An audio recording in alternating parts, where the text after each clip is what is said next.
sûr.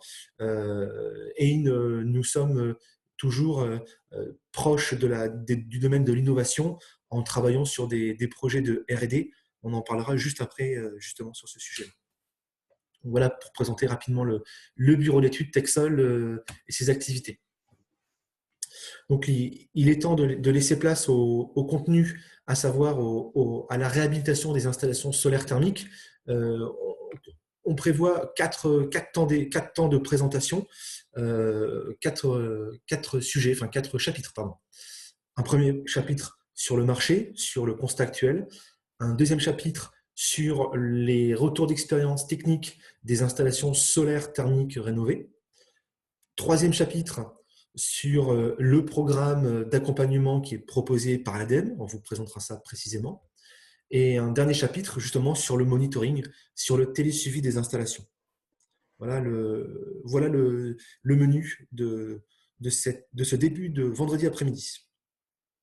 Donc, si on commence par le marché et le constat, en guise d'introduction, on peut dire, hein, on peut savoir que l'énergie solaire photovoltaïque travaille sur une gamme de la bande spectrale qui est restreinte, alors que l'énergie solaire thermique, elle, travaille sur une gamme, sur une plus large bande de longueur d'onde utilisable en chaleur. Hein. Donc là où le solaire thermique est capable de générer, selon les applications, selon l'emplacement géographique, entre 300 et 600 kWh d'énergie thermique par mètre carré de capteur solaire et par an, eh bien, le solaire photovoltaïque, lui,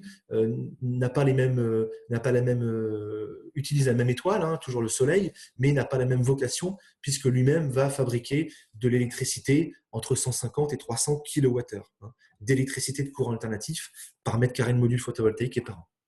Donc, en guise d'introduction, on peut voir que l'efficacité énergétique d'une centrale solaire photovoltaïque est moindre. Clairement, le rendement est inférieur pour le solaire photovoltaïque compte tenu de la plage de fonctionnement. Sur le marché du solaire thermique, on peut regarder un peu ce qui s'est passé ces dernières années et voir quel est le chemin qui nous reste à parcourir. Alors, justement, quand on regarde ce qui s'est passé, je vous invite à regarder le graphique qui est sur la droite de l'image. On voit que année après année, depuis la fin des années 2000, depuis le début des années 2010, nous avons une baisse du nombre de nouvelles installations qui viennent être construites en France métropolitaine. Donc, on a un marché qui est en baisse, ça c'est une certitude. En revanche, nous avons une vision qui nous a été partagée par l'administration française, par l'État français, au travers d'une programmation pluriannuelle de l'énergie, d'une feuille de route qui a été publiée par le ministère, qui indique que la chaleur renouvelable a de fortes ambitions et que tout laisse à penser que le solaire thermique va redémarrer. Et cela, naturellement, passe par le traitement des installations déjà existantes et qui ne fonctionnent pas correctement, puisque nous avons fait le choix de vous présenter les rénovations d'installations solaires thermiques pour justement donner plus confiance aux porteurs de projets, aux maîtres d'ouvrage, de manière à suivre les objectifs ambitieux pour que le solaire thermique trouve une certaine place dans la production d'énergie renouvelable, hein, en tant qu'énergie décarbonée. Alors, comment justement donner reconfiance ? Tout d'abord, on sait très bien que si la confiance revient, il y a un potentiel énorme en termes d'installations solaires thermiques à équiper sur les bâtiments neufs et sur les bâtiments existants. Côté Texol, nous avons une certaine antériorité sur l'utilisation de l'énergie solaire et ce qu'on peut dire, c'est que la simplicité est synonyme de pérennité. Hein. Donc, les schémas de principe simples sont à privilégier pour une parfaite appropriation par tous les acteurs. Cela est un message qu'on a toujours dit hein, depuis que le bureau d'études Texol existe hein, et qu'on continue naturellement à annoncer. Le solaire thermique, c'est avant tout pour faire de la production d'eau chaude. Hein. Réservons les usages autres à d'autres énergies renouvelables peut-être. En tout cas, privilégions le solaire thermique pour faire de l'eau chaude. Cela s'accompagne d'un engagement des acteurs sur le fonctionnement et sur la performance des installations, donc sur un suivi de fonctionnement et sur une performance à obtenir. Et naturellement, on parlait d'innovation tout à l'heure, et naturellement, le sujet du solaire thermique doit faire l'objet également d'innovation. C'est la raison pour laquelle nous sommes en train, avec un acteur industriel, de développer des projets low-tech. Alors, le low-tech, c'est quoi? Le low-tech, c'est ce qui est contraire au high-tech. Savoir, le low-tech, c'est plutôt ce qui est simple, résistant aux épreuves et d'une manière générale résilient. Donc, nous sommes en train de développer avec un acteur industriel des projets solaires thermiques low-tech. Si vous avez un projet qui peut rentrer dans cette case-là, n'hésitez pas à prendre contact avec notre collègue Daniel Munier, dont le mail s'affiche en bas de la page, avec qui vous pourrez échanger plus précisément sur le montage de projets solaires thermiques low-tech. Justement, pour redonner confiance, il faut naturellement remettre en route les installations défectueuses ou remettre en route les installations qui n'ont tout simplement pas été correctement mises en service. On voit bien que cela n'est pas spécialement évident pour les acteurs traditionnels du monde du bâtiment, et cela fait l'objet d'une certaine expertise qu'il faut avoir. Mais en tout cas, on en parlera dans le 3e chapitre, il y a un accompagnement qui est proposé par l'ADEME, justement pour aider les maîtres d'ouvrage dans la remise en selle de leurs installations solaires thermiques. Et naturellement, en tant qu'acteur de l'ingénierie solaire thermique, on ne peut que encourager à la rénovation des installations, puisque cela est très formateur pour ne pas reproduire les erreurs du passé. Donc voilà l'introduction générale, ce qui nous permet justement de passer à des exemples. Alors, les exemples vont concerner des installations de production d'eau chaude sanitaire qui ont été rénovées, qui ont présenté un certain nombre de pathologies, des désordres en tout genre qu'on va vous présenter. Et surtout, on vous présentera justement les remèdes que Texol peut être amené à proposer en fonction des contextes particuliers, au travers de 3 exemples. De 3 exemples. Alors, ces 3 exemples que nous allons vous présenter relèvent de la production d'eau chaude sanitaire. Ce qu'on peut d'ores et déjà catégoriser, ce sont une installation solaire thermique. Un schéma de principe ressemble à ce qu'on voit ici. Donc là, c'est un schéma de principe qui est simplifié, où on voit un stockage sanitaire de l'eau chaude, un stockage d'eau chaude sanitaire, dans une cuve de stockage, et un complément, un appoint qui est transmis par ici une épingle électrique, ou là une chaudière gaz, ou un réseau de chaleur, peu importe. Donc, un préchauffage d'une installation de l'eau chaude sanitaire à travers un ballon solaire dédié, et ensuite un complément d'énergie qui est transmis par une énergie d'appoint. Et ce qu'il faut bien avoir en tête, c'est qu'on va trouver sur ce genre de schéma simplifié, on simplifie volontairement nos propos aujourd'hui.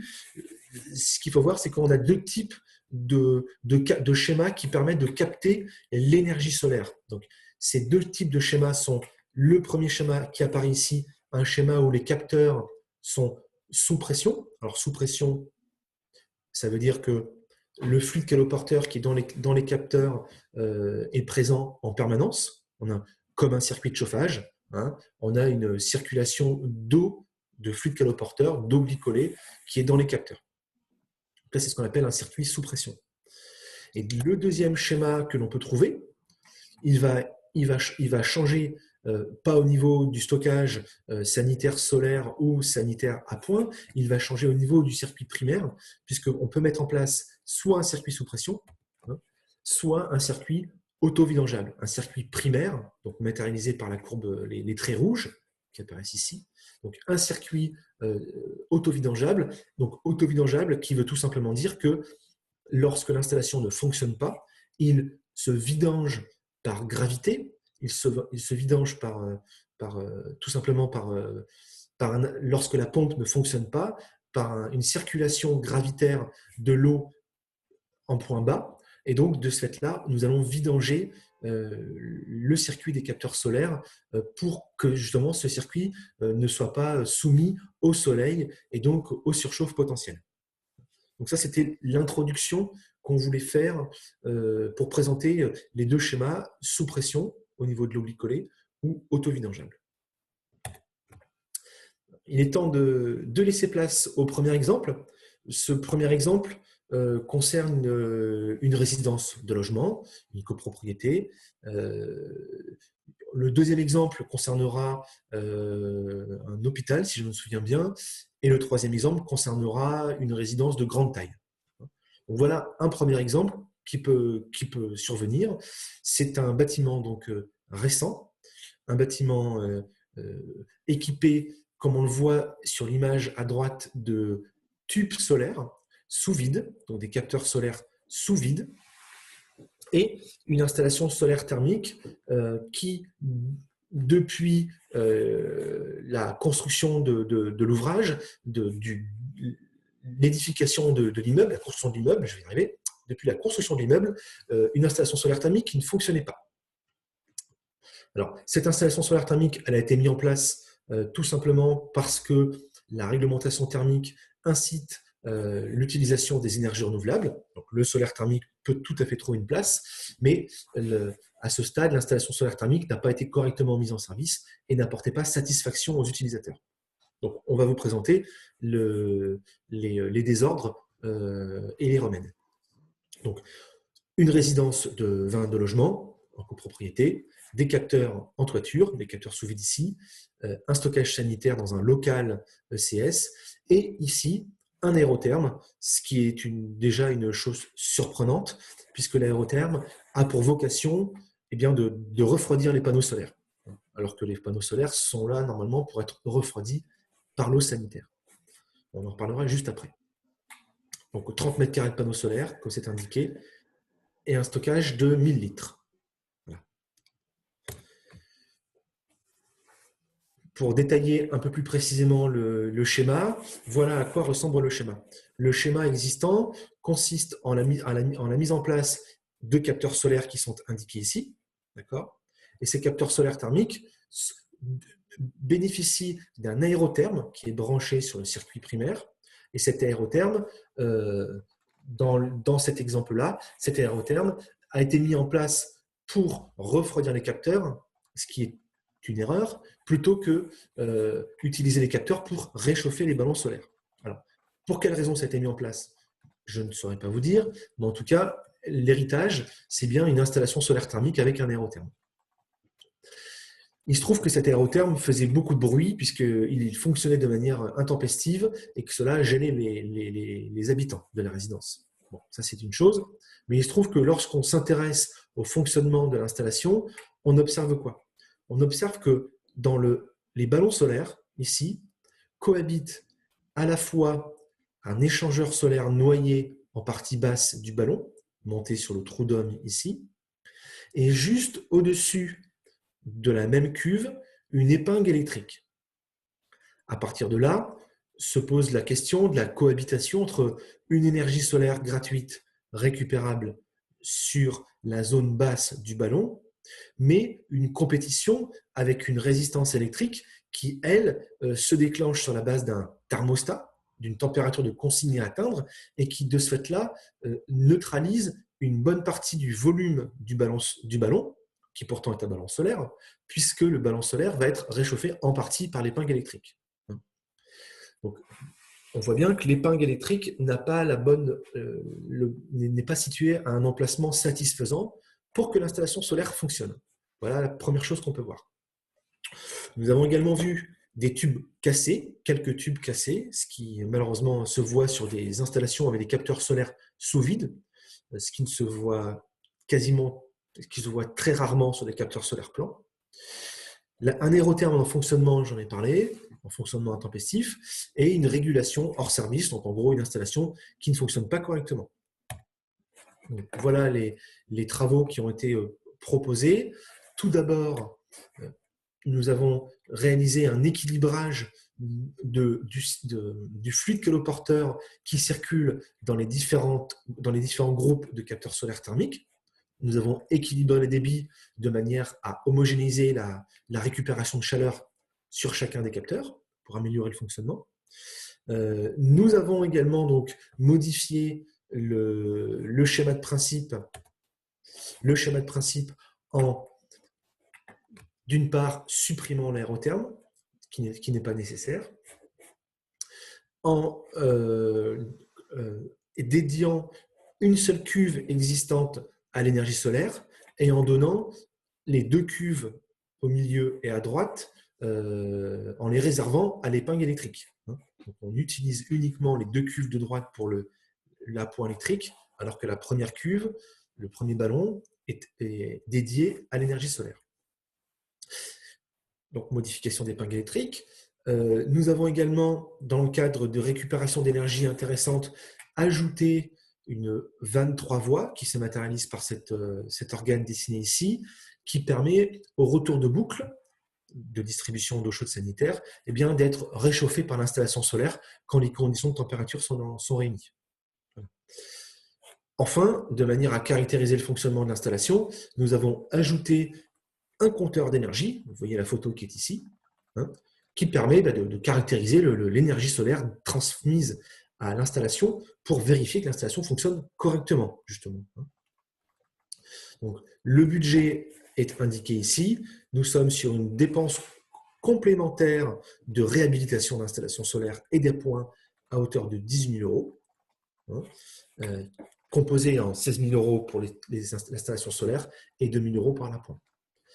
La résidence bénéficie dorénavant d'une économie de 1 600 € par an d'euros, en argent sonnant et trébuchant, et une émission de gaz à effet de serre également.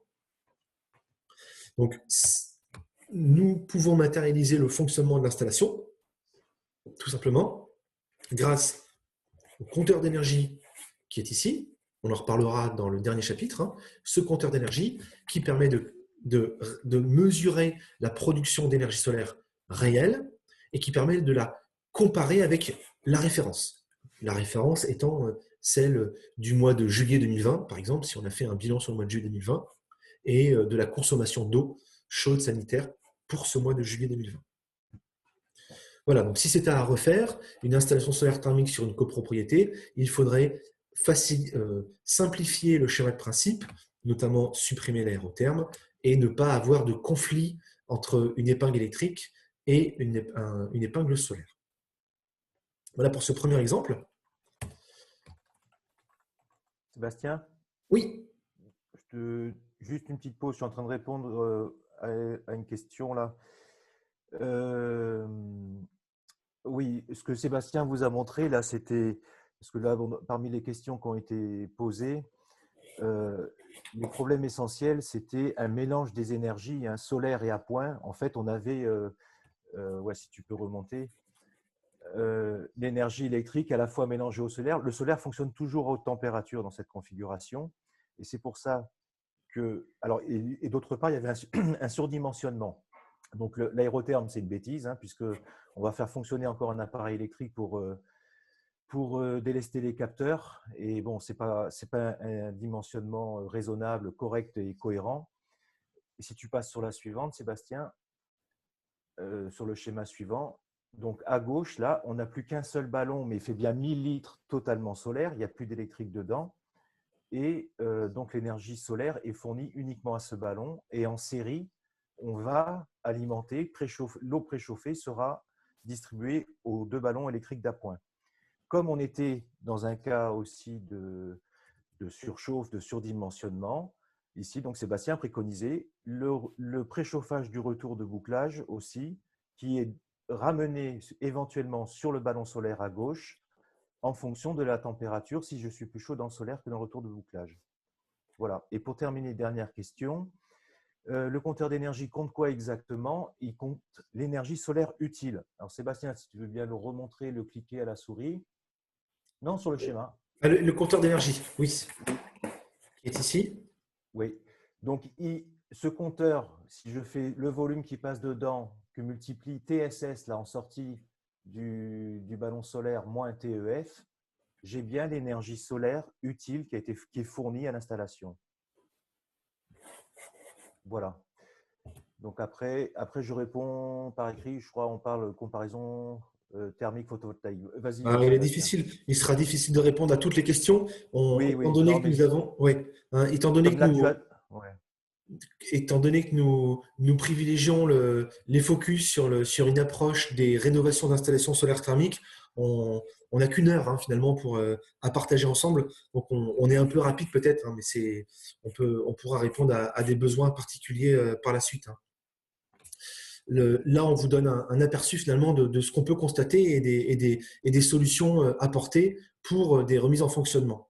Le deuxième exemple, il concerne cette fois-ci une installation sur un établissement d'hébergement pour les personnes âgées, une maison de retraite, tout simplement.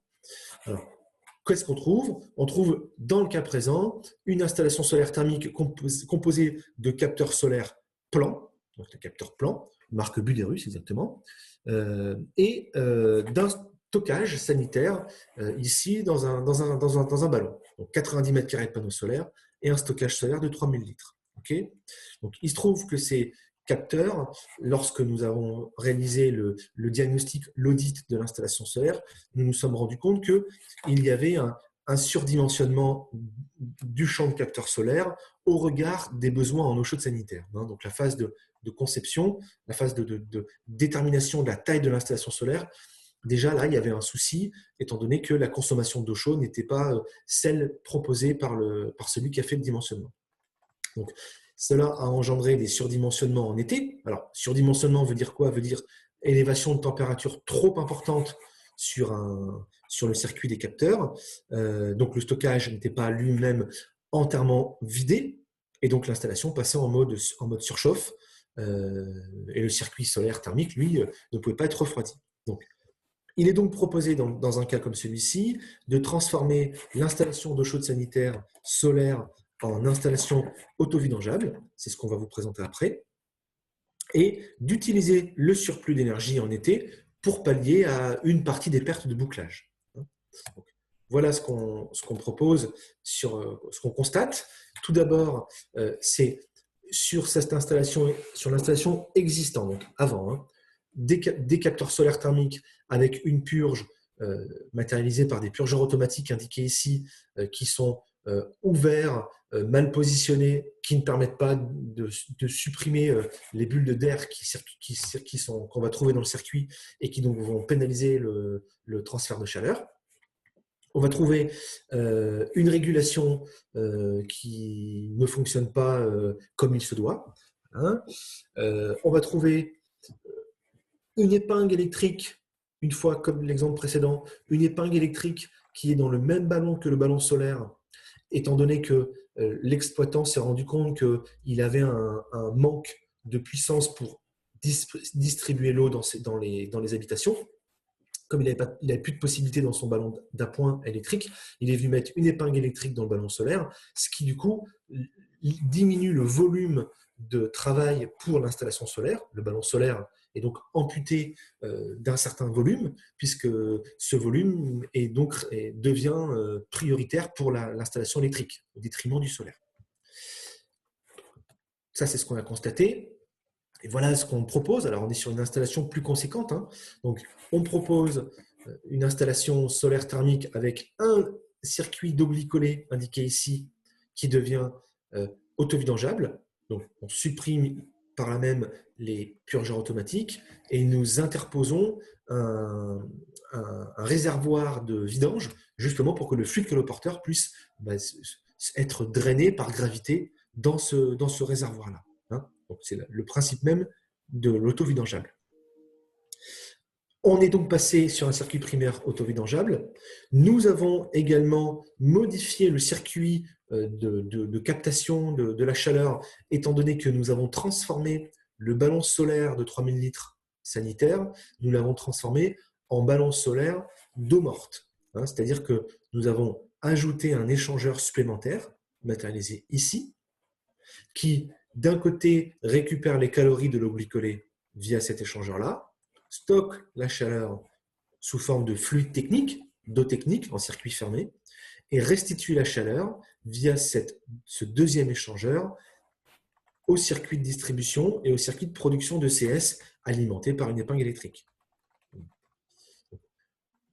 Les modifications importantes sont apportées ici. Donc, mise en place d'un réservoir de vidange, modification du ballon solaire pour que ce ballon solaire devienne un ballon solaire en eau morte, en eau technique, pour éviter les risques de légionnelle, et une modification du ballon d'électrique d'appoint avec notamment le retour de bouclage qui est indiqué ici, qui peut, grâce à une vanne 3 voies, comme l'exemple précédent, être réchauffé par l'échangeur nouveau, l'échangeur solaire. Nous avons les retours sur le budget qui a été consacré pour ces travaux, 44 000 € pour le solaire, 10 000 € pour l'appoint, voilà, et une économie annuelle pour l'occupant mesurée à 2 500 € par an.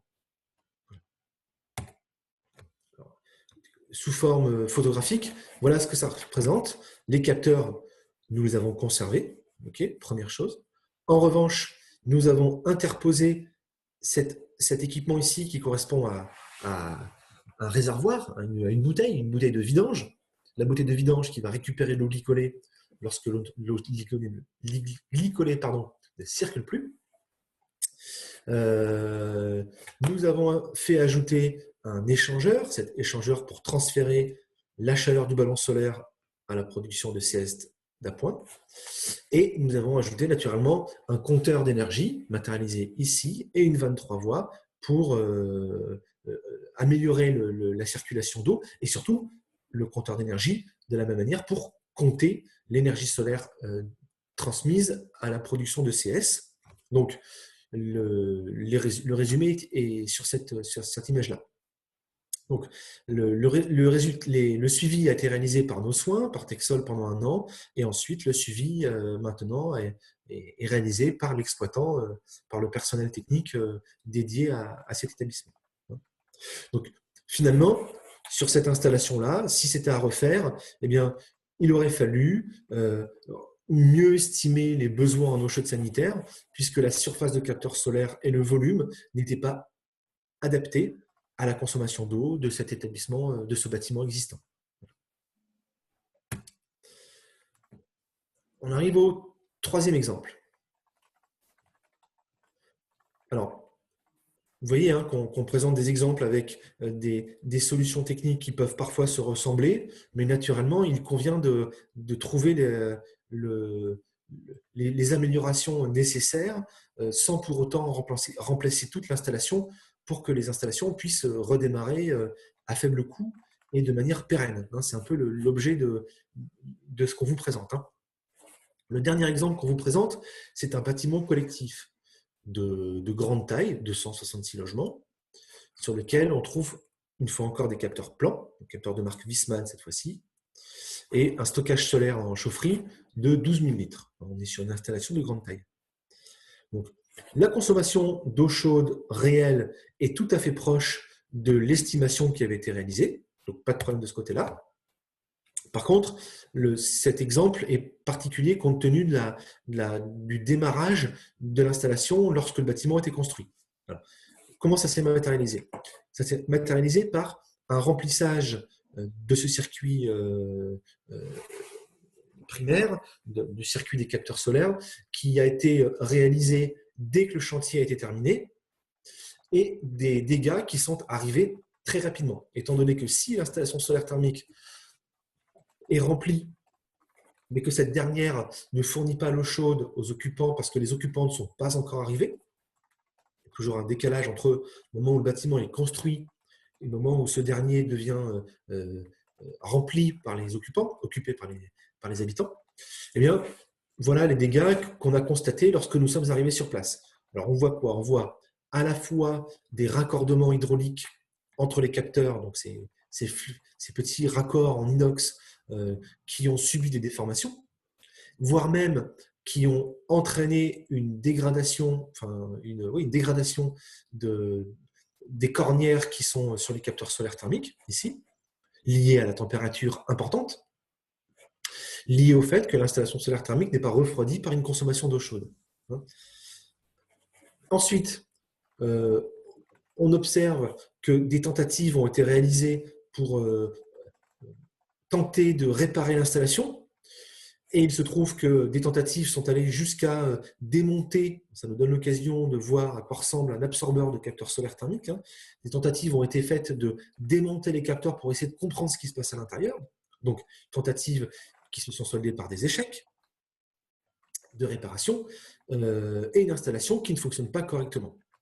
Donc, voilà ce qu'on a proposé pour améliorer le fonctionnement de cette installation. Tout d'abord, la conservation des capteurs solaires, étant donné que ces capteurs solaires, pour la plupart, tenaient encore à la pression et étaient de bonne facture. Donc, nous conservons une large majorité des capteurs solaires thermiques. Nous proposons la mise en œuvre d'un circuit auto-vidangeable. Donc, on voit bien là, pendant le chantier, la position du collecteur en cuivre qui est posé sous les panneaux, justement pour que les panneaux puissent se vidanger par gravité lorsque l'installation est à l'arrêt. En mettant en place une installation solaire thermique auto-vidangeable, nous interposons des réservoirs de vidange, les fameux réservoirs de vidange dont on a parlé tout à l'heure pour récupérer le fluide caloporteur lorsque l'installation est à l'arrêt. Et nous ajoutons naturellement un comptage d'énergie qui n'était pas mis en place et qui va permettre tout simplement de caractériser le fonctionnement pendant la durée de vie de l'installation. Donc là, on est sur une installation de grande taille, on est sur des travaux encore plus conséquents, autour de 80 000 €, et une économie engendrée pour l'occupant, permise pour l'occupant à hauteur de 6 000 € par an, sur la base de gaz naturel économisé. Voilà à quoi ressemble le schéma de principe après. Eh bien, tout simplement, mise en place d'un circuit auto-vidangeable sur le circuit primaire. On voit bien ici, sous les capteurs, ici on voit les capteurs. En dessous, nous observons bien, les réservoirs de vidange qui permettent de récupérer l'eau glycolée. Nous simplifions le schéma de principe hydraulique en neutralisant un certain nombre d'organes, notamment des pompes de bouclage qui n'apportent aucun intérêt, si ce n'est de complexifier le fonctionnement. Donc, nous simplifions le schéma de principe.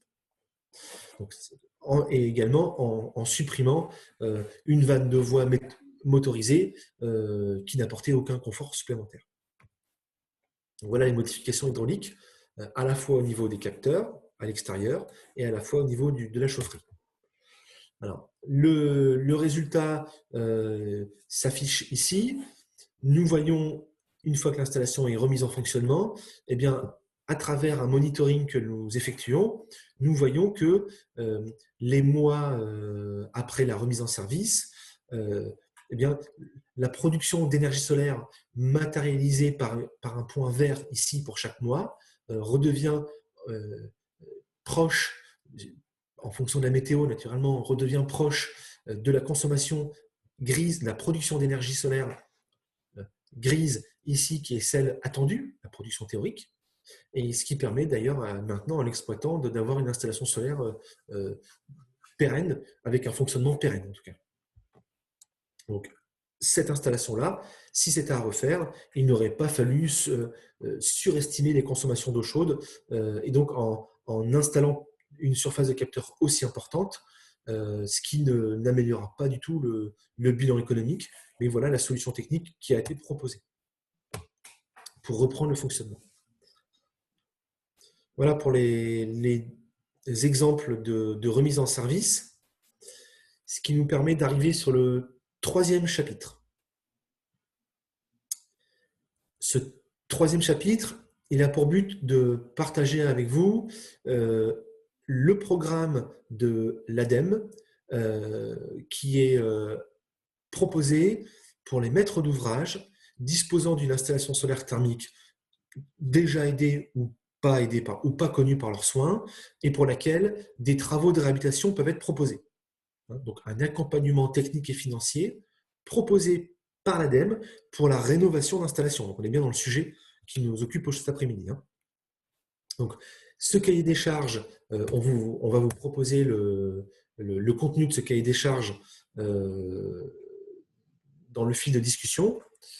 Donc, Bernard, si tu peux le proposer à tout le monde, cela permettra à tout le monde de récupérer. C'est en train de se mettre. OK. Merci beaucoup. Donc, on vous invite à le télécharger et à le lire. On vous présente là très simplement le principe, l'essence même de cet accompagnement qui est proposé par l'ADEME. Donc, déjà d'une, l'ADEME propose cet accompagnement sur une partie des régions de France. Donc, à vous de voir si vous êtes concerné ou pas. Donc, sur un certain nombre de régions. Et l'ADEME propose un accompagnement au maître d'ouvrage, donc pour participer financièrement aux travaux de remise en service, sous la forme d'un engagement qui est pris par le maître d'ouvrage, qui saura s'entourer d'un binôme bureau d'études installateur ou d'un binôme bureau d'études exploitant, de façon à engager les acteurs dans le fonctionnement de l'installation. Donc, une subvention est possible sur la base de dépenses solaires, pas les dépenses d'appoint, les dépenses uniquement pour l'installation solaire, à hauteur de 20 000 euros, avec une aide potentielle donc de 50%, donc de 10 000 euros, qui est proposée par l'ADEME. Dossier étudié par leurs soins, traité au cas par cas. Naturellement, Texol peut vous accompagner dans la constitution de ce genre de dossier, à la fois sur la partie administrative et sur la partie technique opérationnelle. Donc ça, c'est bien un signal fort de la part de l'ADEME pour accompagner les maîtres d'ouvrage dans la remise en service des installations. Alors justement, l'ADEME a bien séquencé chacune des étapes intermédiaires pour que l'installation soit remise en service correctement, puisque l'ADEME indique bien qu'il y a 3 phases. La première phase, c'est l'audit et le chiffrage, donc un diagnostic technique complet et un chiffrage des travaux. La phase 2 correspond aux fameux travaux de réhabilitation, avec ajout d'un objectif de performance. La phase 3, quant à elle, intervient lorsque le chantier est réceptionné et va se matérialiser par un contrat de suivi, une maintenance qui va être effectuée par l'entreprise avec un engagement des différents acteurs. Donc, tout ça permet aux installations solaires thermiques d'être remises en service avec intervention de l'ADEME, accompagnement technique et financier de la part de l'ADEME, au travers desquels le Texol peut naturellement apporter son concours au maître d'ouvrage. La transition maintenant, ça va être de parler, qu'est-ce qu'on attend comme intervention sur une installation qui fonctionne? Quel suivi de fonctionnement nous pouvons proposer pour l'énergie solaire thermique, pour une installation solaire thermique qui fonctionne? Ce qu'il faut bien avoir en tête, c'est qu'une installation solaire thermique nécessite de fait un suivi de sa production d'énergie solaire, puisque l'énergie solaire, elle est gratuite, c'est une certitude, elle est disponible, mais il faut vérifier que c'est gratuit. Donc, pour vérifier que c'est gratuit, il faut faire du suivi, il faut faire une vérification de fonctionnement de l'installation. C'est ce qu'on va voir.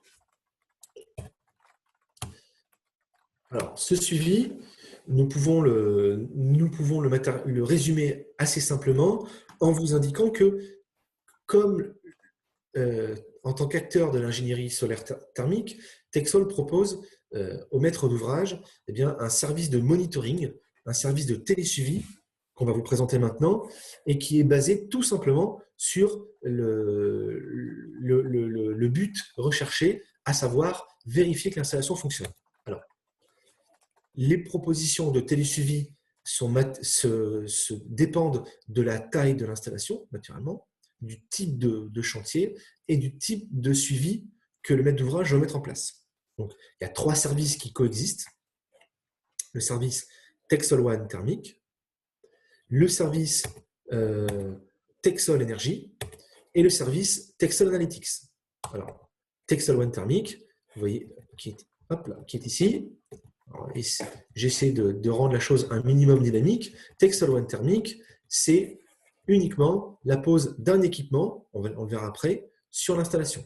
Donc, naturellement, c'est la solution la plus simple, la plus facile, qu'on va présenter juste après.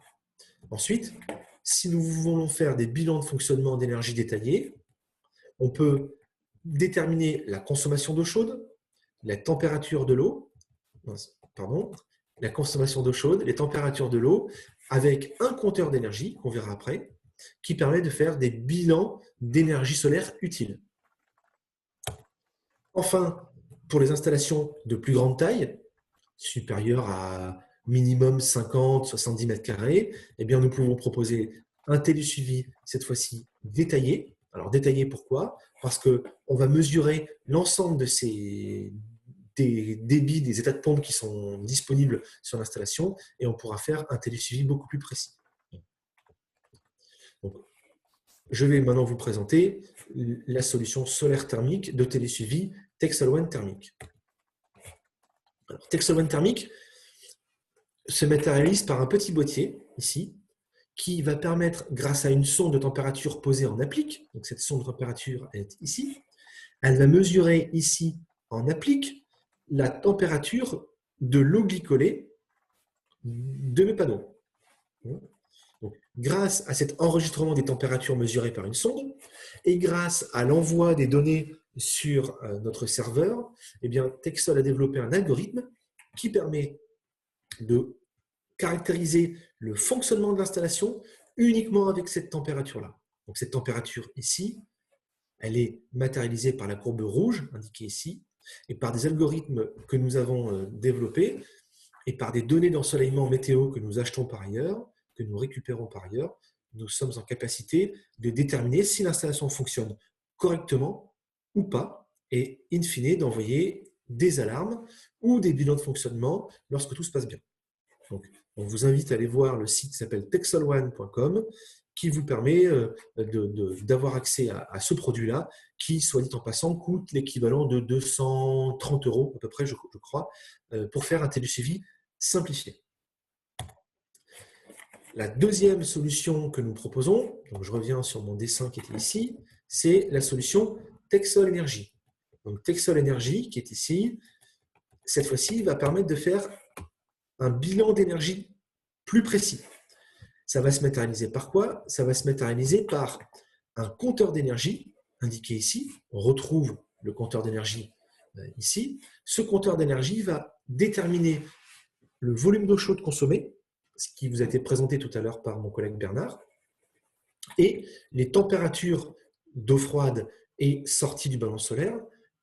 Tout cela, de la même manière, va être exporté par un réseau communicant GPRS ou 3G ou 4G, peu importe. Donc, on va faire sortir les données qui vont atterrir sur notre serveur et nous allons faire les bilans mensuels et de cette manière, comparer la production d'énergie solaire réelle, mesurée sur le chantier, avec la production d'énergie solaire théorique pour envoyer à l'exploitant et au maître d'ouvrage des alertes en cas d'éventuelle baisse de production. C'est la deuxième solution. La troisième solution, c'est une solution qui est beaucoup plus complète, beaucoup plus aboutie, qui va coûter naturellement un peu plus cher, mais qui va permettre de faire des bilans détaillés. Alors, on va récupérer beaucoup plus de données, puisqu'on va récupérer les données d'ensoleillement local à travers une sonde d'ensoleillement. On va récupérer les températures, la consommation d'eau, les états de pompe. On va communiquer avec les boîtiers de régulation. On cite la marque Resol, qui est une marque que l'on trouve souvent pour les installations solaires thermiques collectives. Donc, nous allons pouvoir communiquer avec le régulateur et mettre en place, du coup, une plateforme vivante pour déterminer de manière précise le fonctionnement des installations et expliquer, grâce à notre équipe en charge du monitoring, expliquer les baisses de performance pour accompagner les maîtres d'ouvrage dans le fonctionnement pérenne de leur installation. Donc là, ça fait l'objet d'une analyse que nous avons développée en interne après 30 années d'expérience, qui est donc réalisée par nos collègues au service télécontrôle. En fonction des besoins, en fonction de la taille des installations, on a donc 3 possibilités: suivi simplifié, suivi plus précis avec des bilans d'énergie ou suivi détaillé. On arrive à la synthèse de cette intervention. Ce qu'on peut dire en guise de synthèse, c'est que tout d'abord, les défauts que l'on constate sur les installations solaires thermiques sont souvent légers et que l'investissement initial, étant donné qu'il a déjà été réalisé, eh bien les compléments, les améliorations apportées sont souvent avec des coûts d'investissement supplémentaires relativement faibles et faciles à réaliser. Nous avons plusieurs références en la matière de rénovation qui l'attestent bien. En revanche, naturellement, troisième point, pour sécuriser ce type de projet, il faut un accompagnement spécifique que nous, on peut vous proposer, le tout en étant en symbiose avec les exigences de l'ADEME.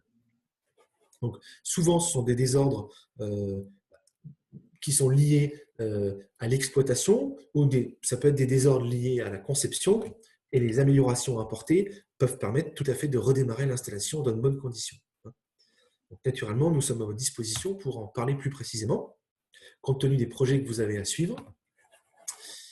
Nous arrivons doucement pour la synthèse de cette heure passée ensemble, en vous indiquant que à nos heures perdues, nous proposons des formations plus détaillées que celles que nous vous avons proposées cet après-midi, puisque nous vous proposons des programmes de formation en matière d'énergie solaire thermique, soit des formations à distance, soit des formations présentielles lorsque cela est possible, naturellement.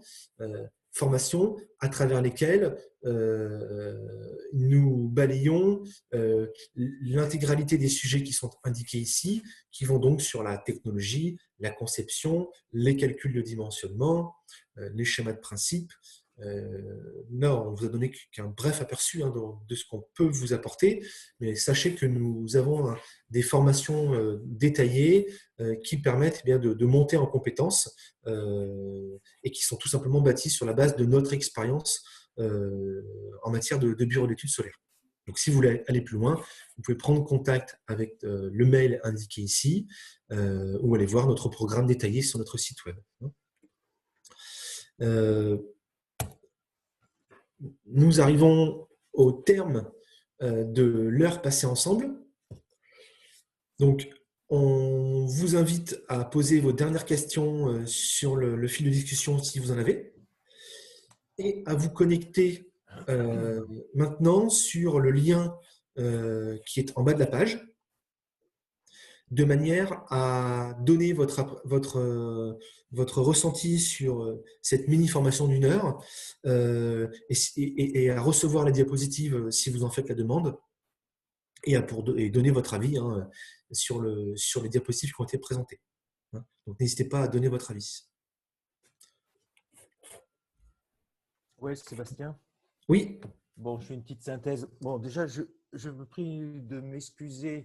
J'ai répondu à une personne en privé alors que c'était une question publique. C'est pour ça qu'il y a un petit décalage à un moment. Donc, je rappelle, oui, sur les aides pour les remises à niveau, etc., effectivement, pour l'instant, ce ne sont pas toutes les régions. Donc, j'ai mis le cahier des charges dessus. Et dans la formation, là, Sébastien vous a montré un peu les régions qui étaient concernées actuellement. Bon, après, il y a eu des questions assez précises sur un cas précis. Là, monsieur, là, si vous voulez bien, vous remplissez le questionnaire à la fin. On pourra vous répondre, mais ce n'est pas une question qui se répondait en 30 secondes. Il y a Xavier qui nous dit « L'ADEME finance des installations solaires initialement défectueuses. » Point d'interrogation. Du coup, elle finance 2 fois. Alors, la première, si l'ADEME a fait, je dirais, ça fait combien de temps, Sébastien? Au moins plus de 10 ans maintenant que, normalement, l'ADEME fait des vérifications à réception de travaux et on doit fournir les performances de l'installation, puisque le reliquat, hein, en général, l'ADEME, à un moment, c'était 80% à la réception des travaux au niveau des versements des aides et le reliquat en fonction des résultats. Maintenant, c'est même encore plus exigeant, c'est-à-dire que dans le cadre des réhabilitations, là, ce n'est pas le tout de faire un audit. On doit faire un audit, hein, Sébastien, les travaux et après la garantie sur le fonctionnement des installations. Donc, voilà. Après, bon, des installations défectueuses, il y en a, elles sont défectueuses tout simplement parce qu'elles ont été plus ou moins laissées à l'abandon. Ce n'était pas forcément une question de mauvaise conception initiale. Donc, après, oui, des remises à niveau qui ont été aidées, oui, ça peut exister. Et il peut y avoir, dans ce cadre-là, un financement une première fois, une deuxième fois, plusieurs années après, quoi. Ensuite, oui, Calisol, tout ça, ça existe toujours, hein. On pose la question. Voilà, après le reste, je pense que j'ai Oui, répondu en ligne. oui, il n'est pas évident de répondre à toutes les questions. Naturellement, on détaille peut-être rapidement pour certains, hein. Vous avez peut-être des attentes différentes pour les uns les autres. Euh, donc, en tout cas, on vous a donné la possibilité eh bien, de partager avec nous cette expérience en matière d'installation rénovée. Ce qui est sûr, c'est que l'ADEME s'est positionné sur l'accompagnement des rénovations, même si les subventions avaient été données lors de la construction, ce qui montre bien que l'ADEME est toujours présente et accompagne les projets, même si c'est seulement sur certaines régions pour le moment, hein. Donc, on Oui, pense ce qu'il faut qu'on… savoir Oui, aussi sur une installation solaire thermique, hein, qui est conçue avec un schéma validé, bon, que ce soit par l'ADEME, par le groupe solaire collectif, etc. Il y a des schémas qui sont éprouvés depuis 20-25 ans, bon, qui peuvent être améliorés, bien entendu, surtout au niveau de la régulation, des choses comme ça. Durée de vie des capteurs, on a des installations qui ont 20-25 ans et tournent toujours à plus de 80-90% de leur performance initiale. C'est pour ça que des fois, bon, dans notre présentation ici, vous avez des réhabilitations volontairement assez lourdes, hein, avec des erreurs de conception, des choses comme ça. Des fois, il suffit de pas grand-chose pour remettre en état une installation, hein, où vous avez, moi, sur des programmes, on était en moyenne à 4-5 000 euros maximum de coûts de frais de rénovation. C'est tout de mise à niveau, hein, c'est plus des choses comme ça. Pour faire repartir une installation, et je suis certain, dans 10-15 ans, elle sera toujours là à fonctionner. Pour moi, ce qu'il faut voir aussi, oui, dans le solaire thermique, c'est la pérennité des matériels, tout simplement. Bon, évidemment, un circulateur, il n'est pas garanti 20 ans, mais le reste, c'est des matériels éprouvés. Et donc, une énergie à considérer, bon, pour la conception de tous les sites avec besoin en eau chaude. Voilà.